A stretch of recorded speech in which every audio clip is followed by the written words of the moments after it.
अरे एक बार तो मैं एक कथा पढ़ा हूं, एक चोर एक घर में चोरी करने गया, तो वहां शिवरात्रि का दिन था। अब उसको पता नहीं कि आज महाशिवरात्रि का दिन है। वहां घर में रात्रि में भजन पूजन चल रहा था। बेचारा 2-3 घंटा बैठा रहा कि अब खाली होगा तो चुरा लूंगा, अब खाली होगा। वहां रात भर का कार्यक्रम था।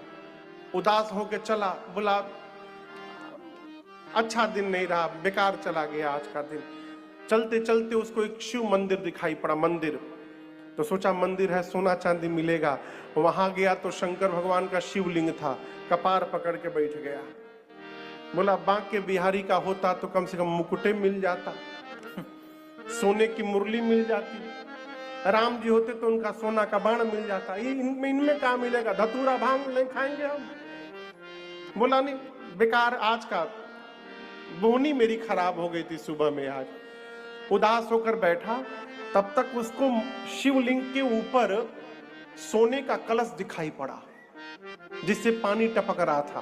बोला अरे बड़े दयालु है प्रभु, कृपा कर दी आपने। अब पुजारी जी कहीं गए हुए थे।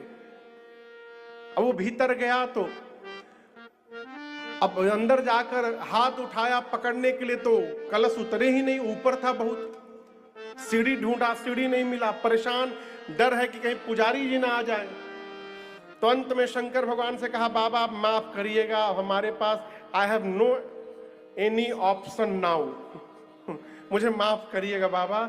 शंकरे भगवान के शिवलिंग पर पांव रख के खड़ा हो गया। खड़ा होके जैसे कलश उतारा, तब तक पुजारी जी आ गए। चोर चोर चोर पकड़ो, जैसे चिल्लाए पुजारी जी, साक्षात भगवान शंकर प्रकट हो गए। बाबा प्रकट हो गए, पुजारी जी लौट गए। अरे प्रभु आपने हमको दर्शन दे दिया प्रभु। शंकर भगवान बोले आपको नहीं, इसको दिया हूं।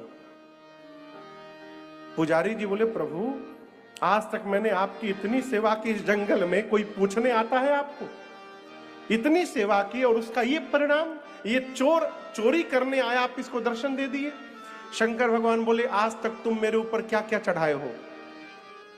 दूध, पानी, धतूरा, भांग, फल, मिठाई, कपड़ा, ये चढ़ाए हो ना? इसने अपने आप को चढ़ाया है मेरे ऊपर, अब इससे अधिक कोई क्या चढ़ाएगा? ऐसे बाबा मान सम्मान से परे। नारद जी बोले अमान होगा। हिमांचल का समझ गए,